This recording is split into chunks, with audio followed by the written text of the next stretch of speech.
Hello, my name is Randy Castillo and welcome to Starlicks. Within the format of this video, I'm going to show you some of my stuff. Some of the stuff I've done in the past with Ozzy and with Lita. I'll just start off with telling you about my equipment right now.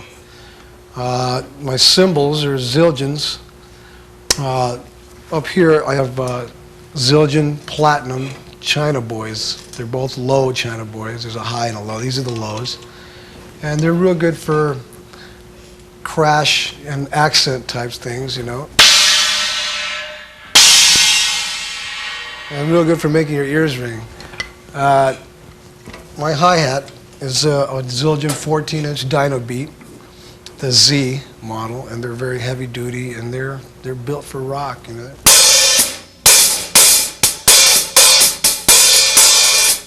And they cut through real well when you're playing with a blasting metal band like Ozzy or something.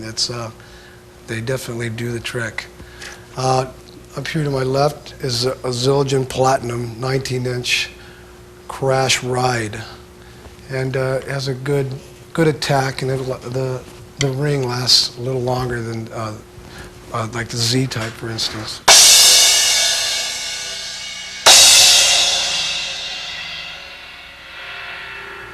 And okay, over here, my ride cymbal is a 24-inch heavy power ride, which is this is my baby right here. It cuts and it's loud and it's just a monster.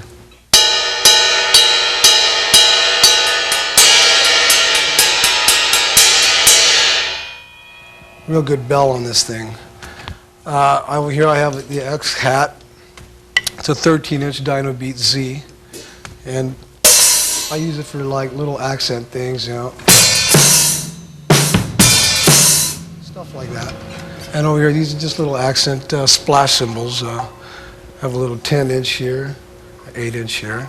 Just good for little accent things. Okay, the drums are the Imperial Star Tamas. I'll start off with my toms here. I got 8-inch, 10, 12, 14, 16, 18. And I'll just play them a little bit.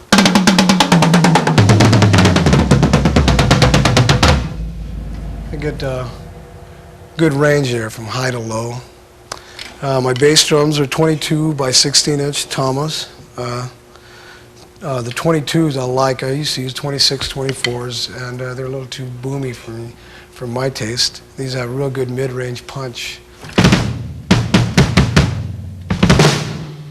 And the sticks I use, is a Polemark 808 Hickory. And they even personalize it with my own signature on it, which is nice. I shave about halfway down. I shave the lacquer off, sandpaper or a knife, and it makes for a much better grip. You know, you're going to get hot and sweaty, and they get pretty slippery when they're lacquered up. So I just shave it about halfway down, and it does a trick. I get a real good grip out of them.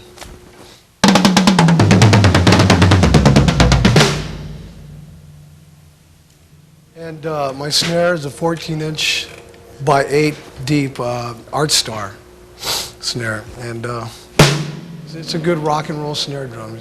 It does the trick.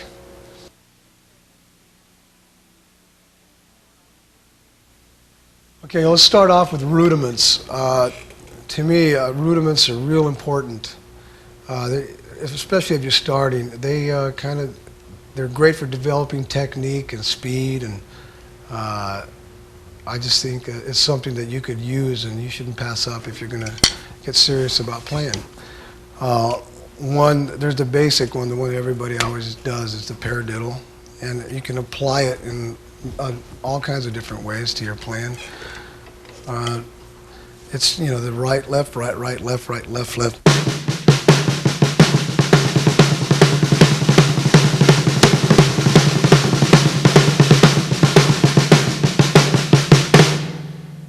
Another way of applying the paradiddle to your playing is just interchanging it with the bass drum and the snare. Using the bass drum doing what the right hand would normally do.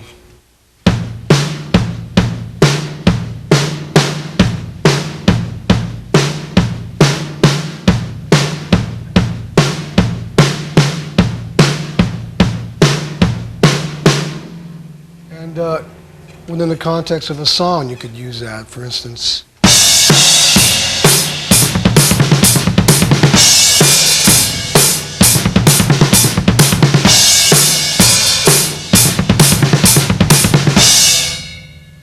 so it's a pretty effective little thing to know.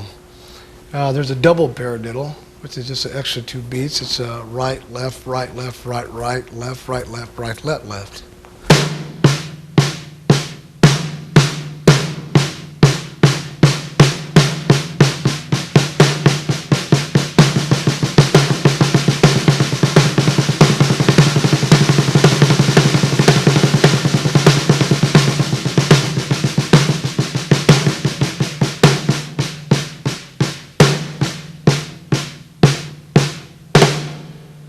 And I'll use the bass drum as doing what my right hand was doing. You get like a 6/8 feel, something like this.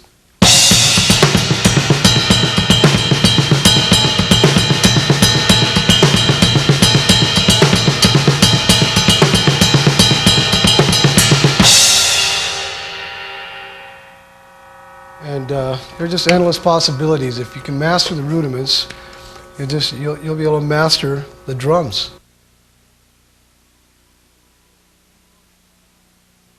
Okay, I would say the most important thing in playing rock and roll for the drummer is the feel, the groove, and that's something that you should stress on developing because that's what's going to make the band cook. And playing with the band, you got to have a groove, and that's what rock and roll is all about. So I'll play a straight, basic rock groove, and you should try practicing it, and just practice it and practice it and practice it, and so you can develop that feel. It'll come around. You'll know it when you feel it. And so I'll just start off with a basic groove beat.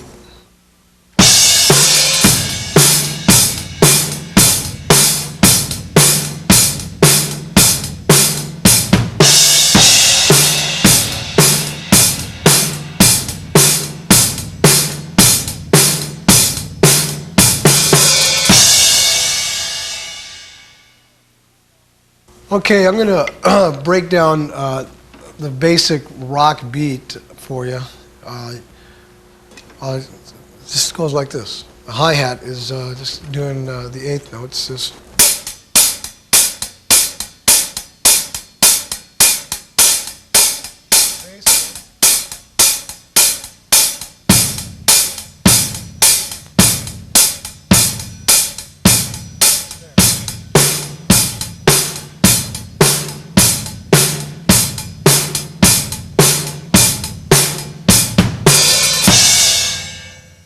one thing that could help you in developing that is playing with a metronome and practicing with a metronome, because time and meter are really important. Nobody's going to want to be playing with a drummer that's racing to the end or slowing down. It's real important that you develop that sense of time, perfect time, and in that kind of groove situation too, it's the way the drums are hit that's real important. You have to dig in. You can't just pussyfoot around. You got to dig in and really beat these suckers, okay?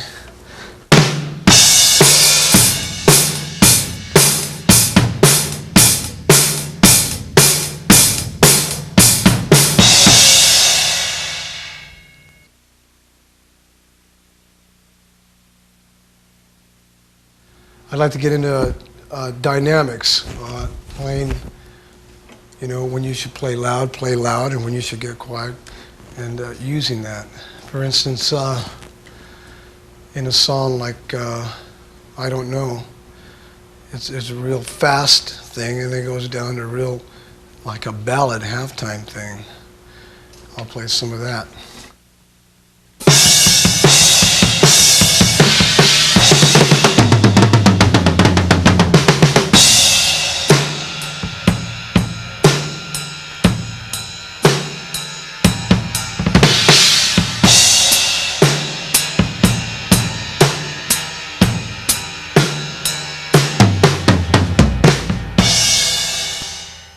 I'm going to break down that part, the transition, and I don't know, that leads into the halftime part.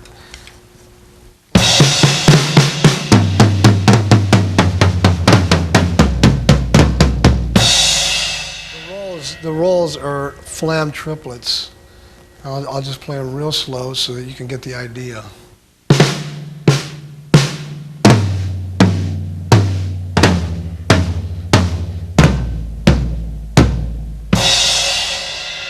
And the beat itself is just, I'll play it real slow as well. It's a halftime.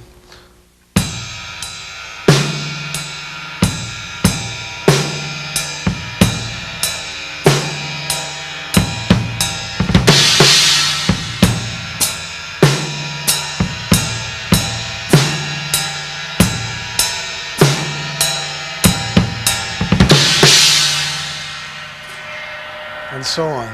A big part of the dynamics that I want to stress is the cymbals.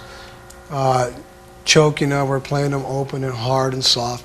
It has everything to do with dynamics. For instance, in the hi-hat, when you want to bring something down, you would close it and just get more of a chunk. And you can go, it goes something like this.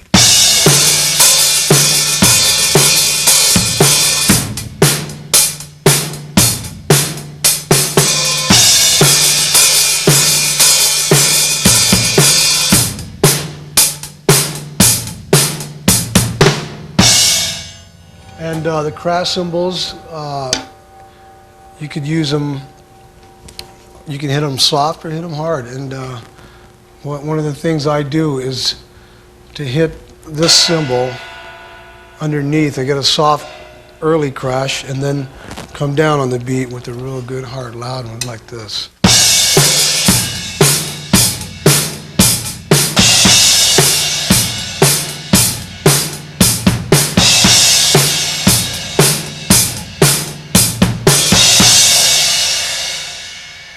And that motion underneath is real good because it's like it's one movement as opposed to going like this, which is a little less of a flow. This way it flows better, and you're back on this cymbal with a lot less effort.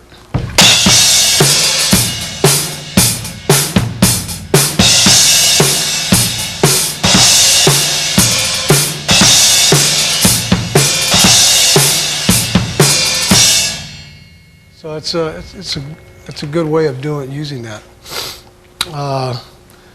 Another thing is these China boys are great for accents, and the way you hit them, you can hit them real hard or real soft, depending on the kind of accent you want to use.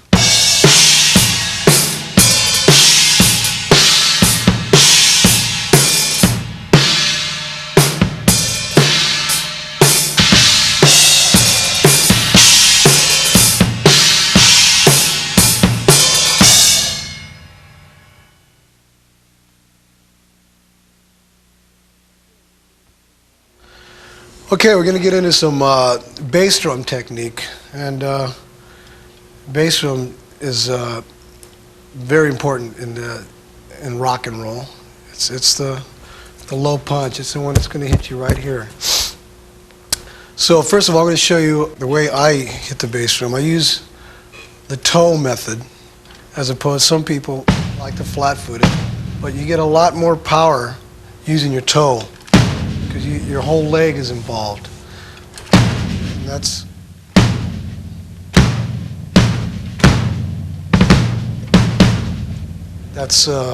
my technique for it. As far as the double beats, the way I do it is it's kind of a sliding motion. The first beat is the pedal snaps back,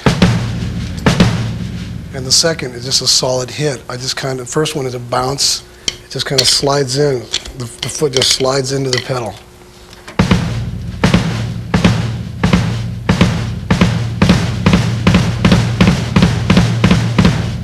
So it's important to practice that until you master it. Just keep trying and trying until you can master that. Because once you do, you'll be able to do stuff like this.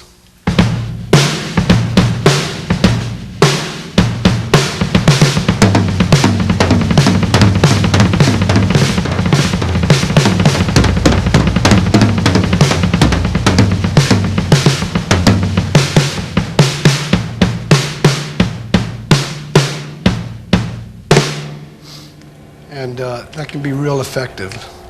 There's other things you can do with the other bass drum. Here's one thing that I do that's real effective for me, especially in a solo type of situation.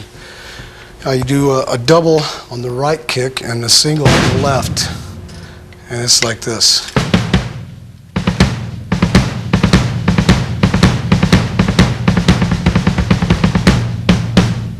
And when you combine it with 2 beats on the drums, you get something like this.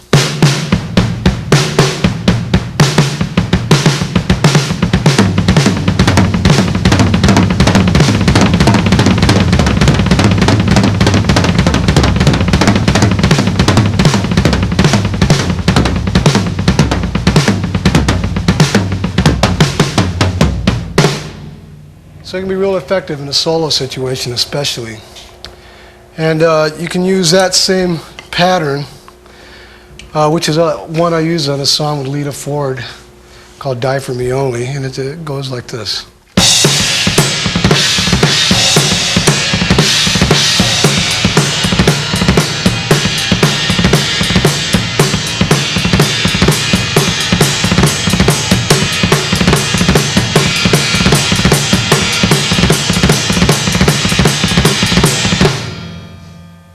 Okay, that's how that section was fast.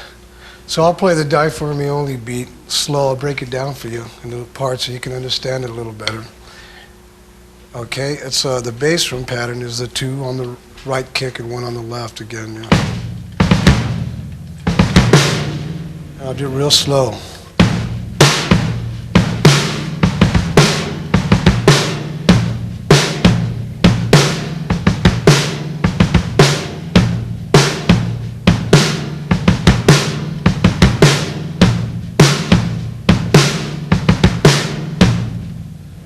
And I'll just speed it up so you get an idea, you know, how to hear slow to fast.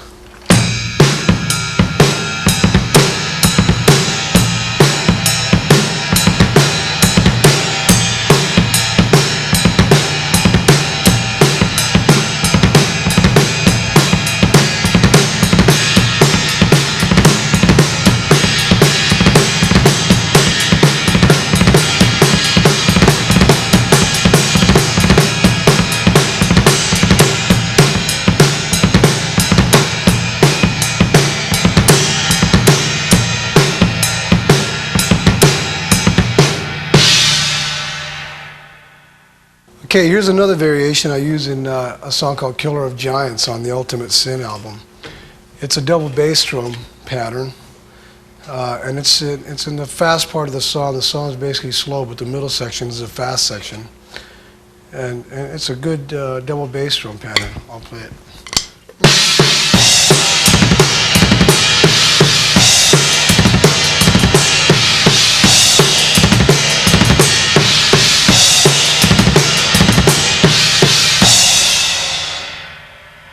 Okay, basically it's just a single stroke roll on the bass drums. It's right, left, snare.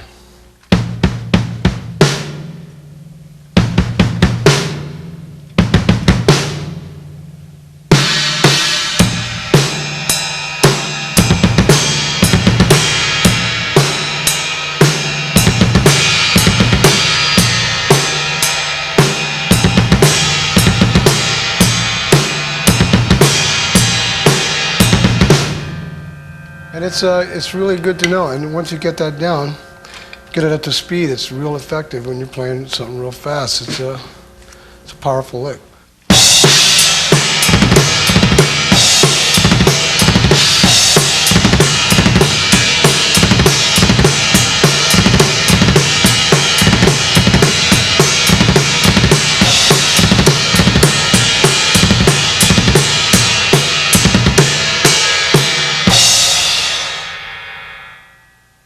Okay, here's some other double bass drum patterns that I'm going to show you here. Just a steady, a lot of heavy metal music has this, and I use it quite a bit. It's just an alternate bass drum pattern between both bass drums, and I'll go something like this.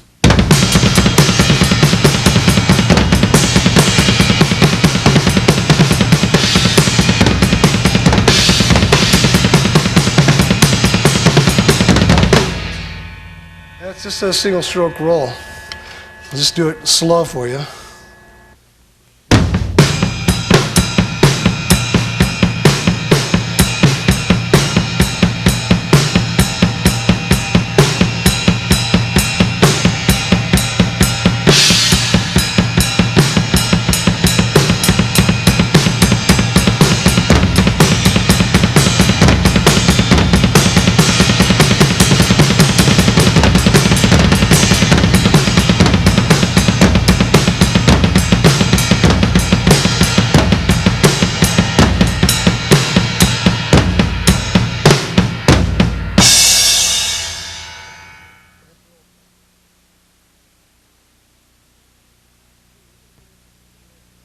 Okay, we're going to get into some fills now. One of the more popular ones, I think, is the intro to Over the Mountain. I always get asked about how I play that. And it's, well, I'll play it fast first, and you can know what I'm talking about. And it's basically just a triplet on between the snare, the tom, and the bass drum. The pattern itself is just this.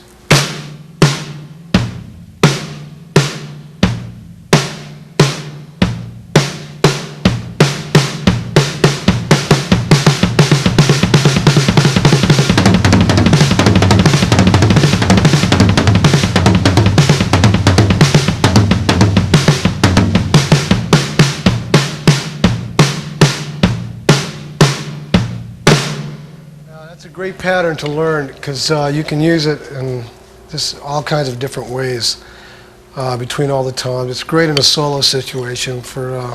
I use on my solo in the Ultimate Ozzy video. I use that as the peak of the solo, and I started off slow and build it up, and I'll just do that for you now.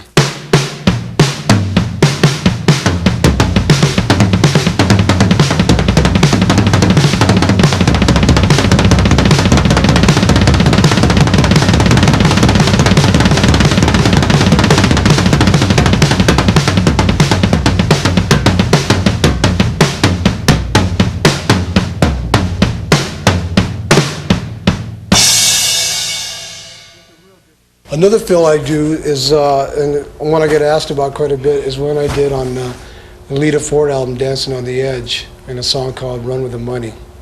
And it goes like this. So I'll play it slower, and so you can get an idea of what's going on.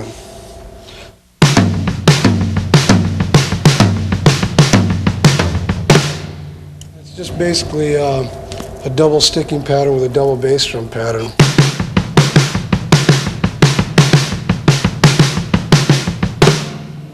And on a couple of the beats, I just use a single. That's what gives it the turnaround feel.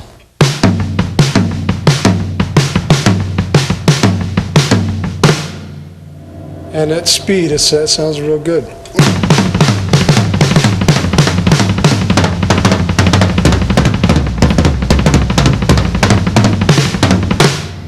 With fill, it's important that you use them within a song, not overuse them, because what you don't play is just as important as what you do play. So it's good usually at the end of a phrase, the beginning of a solo, to build up a part of the song, to emphasize something. And don't overplay. Don't play fills in the middle of a verse. You don't have to solo all night. Basically, you want to keep good time and just play with the band and make the band as dynamic as you possibly can. So it's good to use a little bit of restraint when you're using fills, and not overdo them.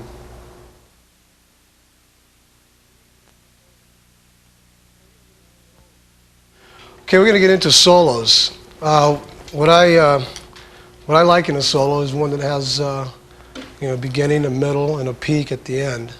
Something like a song. It should be a song. And the one I use like the one I did in the Ultimate Ozzy video, it comes out of the song Secret Loser. And it goes something like this.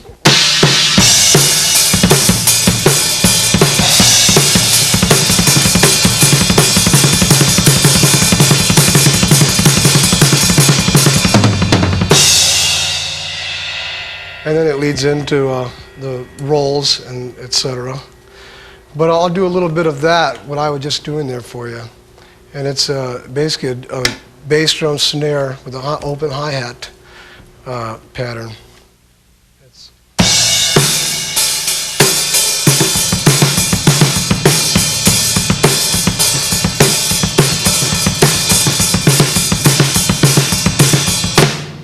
I like to vary it, and I don't think I ever play it the same way from night to night. It's always depends on how I feel or what's going, through my head at the time. And from there, I usually go into I'll do some rolls around the toms, rolls that go something like this.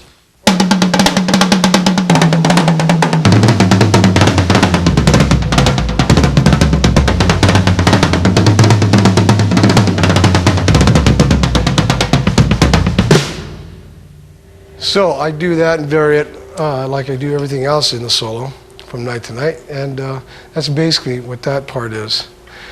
And from that point, I'll play those rolls slow to get a better idea of what I'm doing. It's basically an alternate type of sticking pattern, which is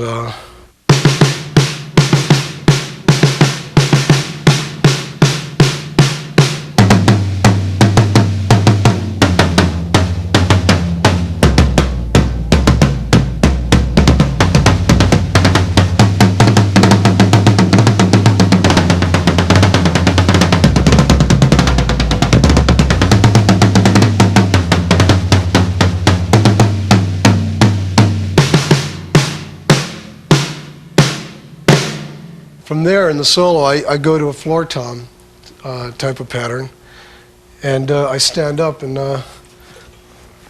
get the drum, change the tone of the drum just by standing on it and pushing down on the head. It's a good little trick.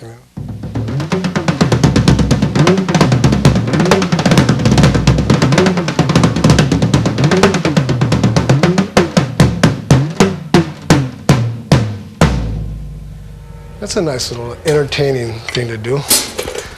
And then I would go around the kit, as you can see in the video, play the shells, and the peak of the solo, I would come back and do the triplet pattern I showed you earlier, which was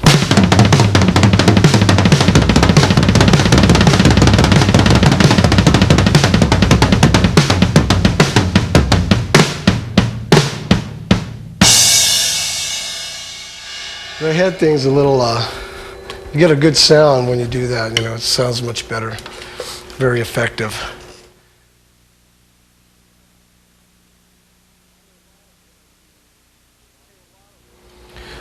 Okay, a lot of what I do with Ozzy and what I've done with bands in the past is some, just little tricks I use with sticks, it helps to add to the visual of the, if you will, of the whole show. Because usually you just have a drummer sitting back there and it doesn't get noticed that much because you're stationed there and the guitar players are wailing away. So I thought, I'd like a little bit of that attention too, So I started just adding these things in the show, give it a little flash and panache. So, and it's basically it's a stick spinning for one, which is this between the two middle and index finger here, and it's not really a spin. It's just an illusion, an illusionary spin, and you can develop it by turning your hand in the motion that the stick's going to go. And as you practice it and work on it, you get it down to the point where it's real smooth. Try it backwards, a little variation there, and work on it with both hands. And just practice it, And another one I'd use while I'm playing, it's in the Lita video, Gotta Let Go. I use this quite a bit, and It's an effective little trick. It goes like this.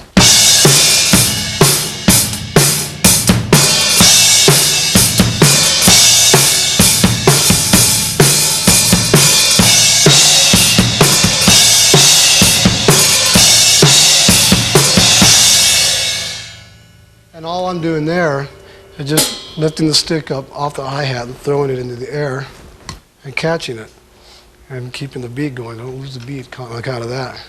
And this one is just flipping the stick backwards like that.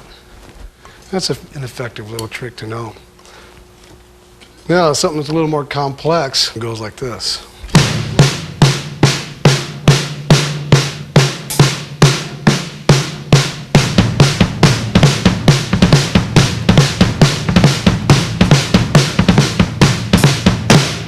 So that one, I'll do it real slow. It might make a little more sense.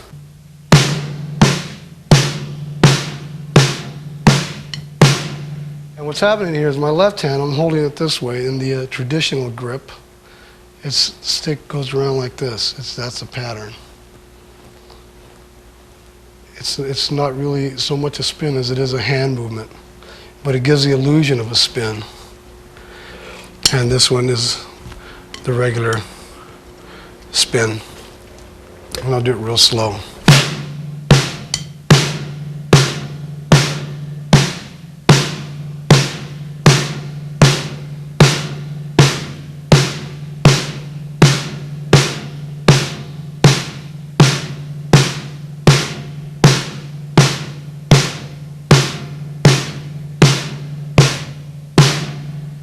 Another thing I do in the stick flash department is I throw my stick up in the air, and 80% of the time I think I catch it. And if I don't, so what? You know, you just have to, not be embarrassed about it. Just carry on, and as if nothing happened. So I'll try to do that one for you now.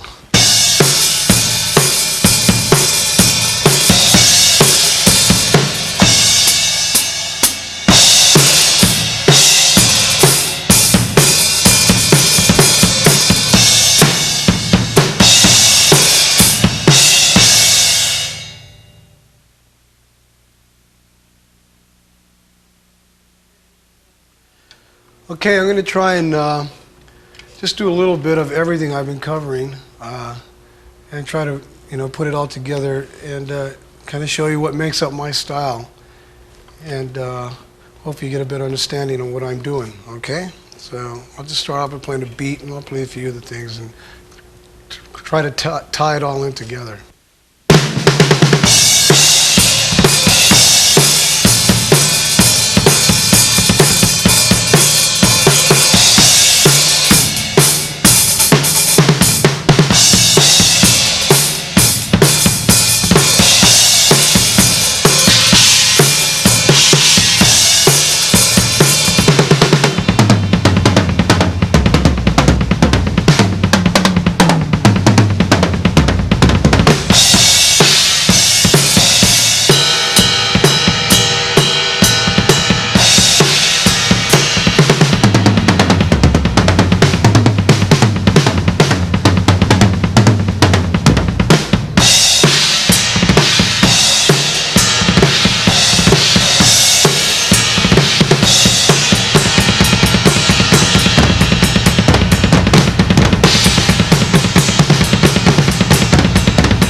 Okay, I hope that some of the things you've seen me play here on the video is in some way going to help you. Whether you're a beginning, intermediate, or advanced player, you can never stop learning. So, it's steal from everybody, and it's going to, inevitably, it's going to come out sounding like you. Just keep on practicing like a maniac. Practice, practice. And listen and try to play with other people as much as you possibly can, because you can learn a lot faster that way. And the whole idea is to play with the band. You can lock yourself up in your room and practice forever, but if you don't play with somebody, then you're going to sound that way. So stick with it, and You'll do it if you want it bad enough.